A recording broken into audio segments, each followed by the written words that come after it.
To be a leader requires one thing and one thing only: followers. That's it. It has nothing to do with rank or title. It has to do with whether others are going to choose, that they volunteer, raise their hands and volunteer to go in the direction that you set.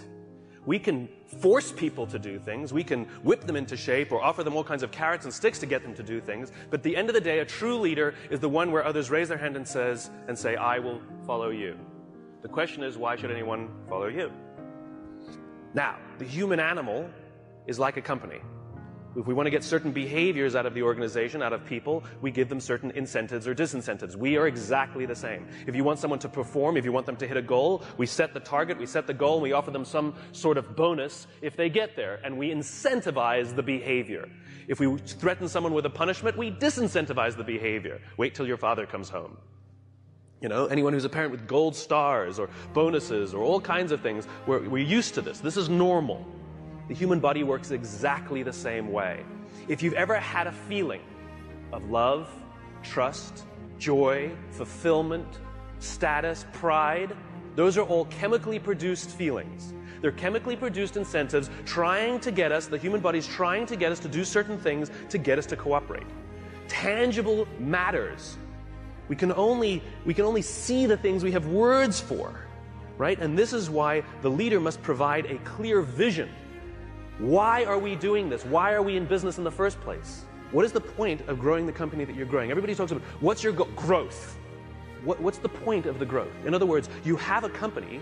Why do you have that company? What is the value your company is offering to others? And what do you want your company to leave behind when you're gone? There has to be a purpose for why your company exists beyond the things you make, beyond the things you do, beyond the money you make. You had the purpose when you founded the company, otherwise you wouldn't have taken the crazy risk to start it with the overwhelming chance of failure. And people wouldn't have given you blood, sweat, and tears if they didn't believe in you, because you were the alpha, you had the vision, you had the strength, and they wanted your protection. And they joined you, and they gave you their blood, sweat, and tears because you gave them a sense of purpose and belonging and protection.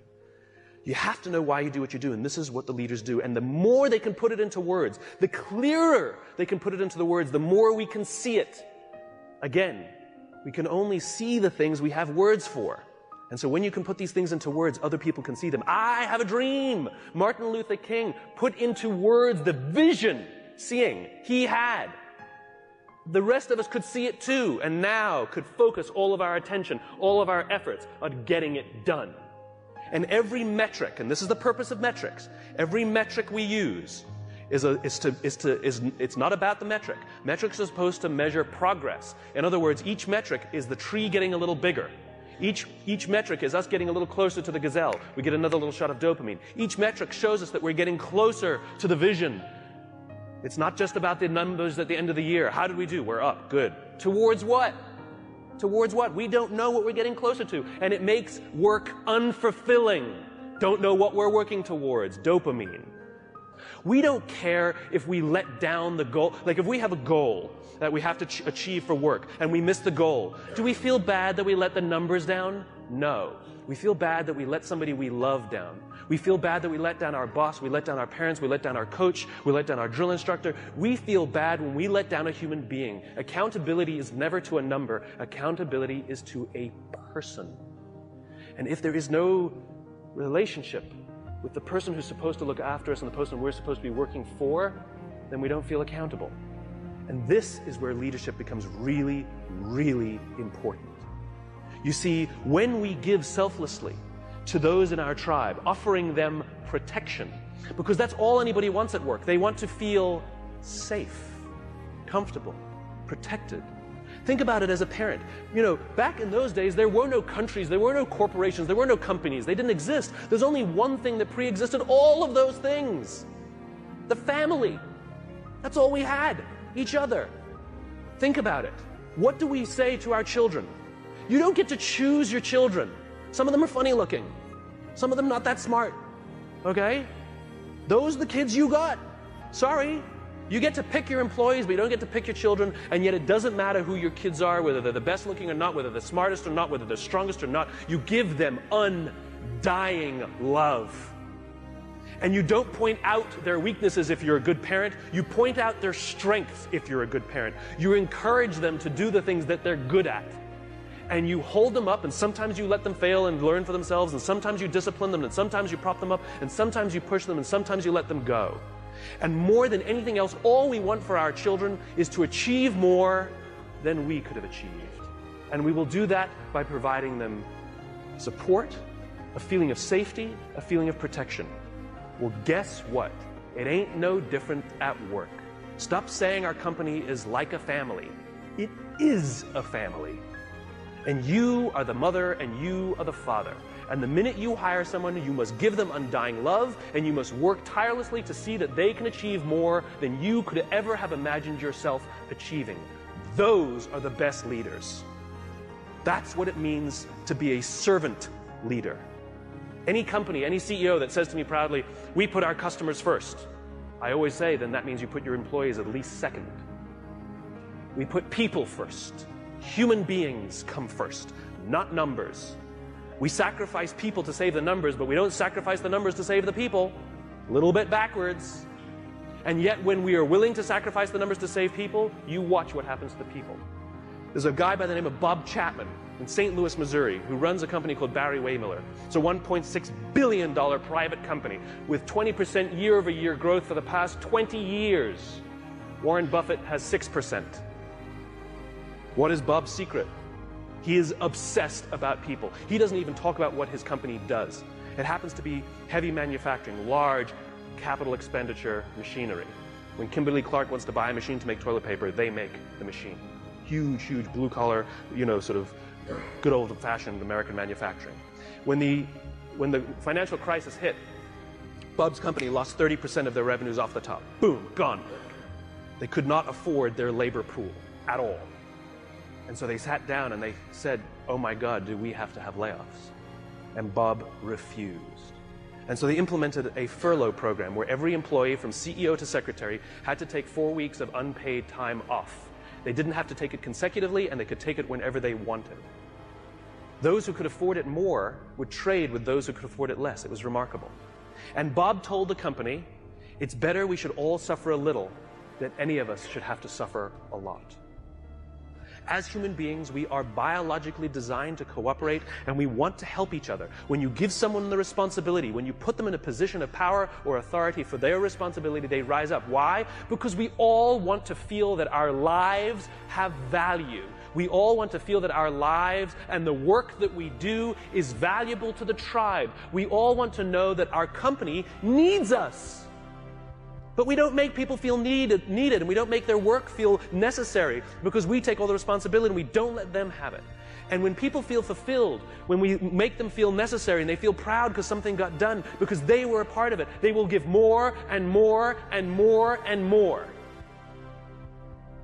People in the Marine Corps are willing to give their lives to people they barely know because they've learned to trust each other. When you show up at Paris Island or in San Diego for the first day of boot camp and you're standing there in the yellow footprints, the drill instructor will yell in your face this far away from you, and the first words they hear, the words I, me, my, are no longer in your vocabulary.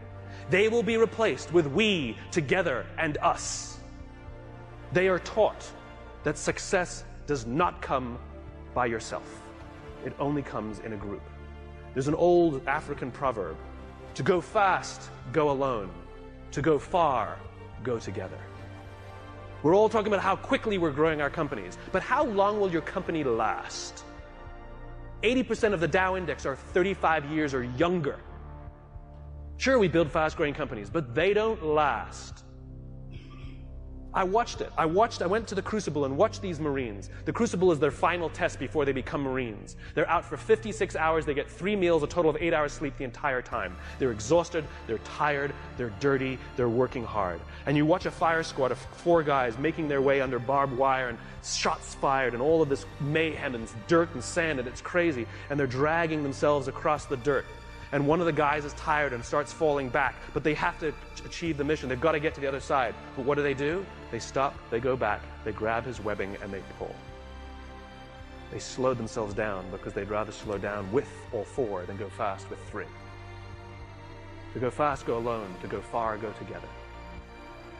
The next time somebody says, what are your goals? Stop saying to increase top-line revenues by $1 million or $10 million or whatever you want to do next year. And start saying, we're building a company that's going to last 100 years. Watch the changes that happen inside the company.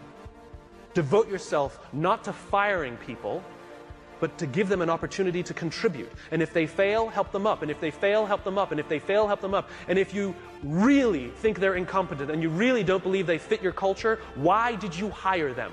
Because of their resumes or because they belong? We should treat hiring like adopting a child. We don't adopt children by saying, well, I'd like a blonde-haired, blue-eyed kid, yay high, and I want to make sure that they've done well in preschool before I take them. Well, that's how we hire people. I'm looking for somebody with experience in our industry, with at least 5 years, with this kind of, oh, you meet it, we'll take you. No, that's not what we do. When we adopt a child, we're going to give them the keys to our house and let them run around by themselves, maybe even give them responsibility over our other children.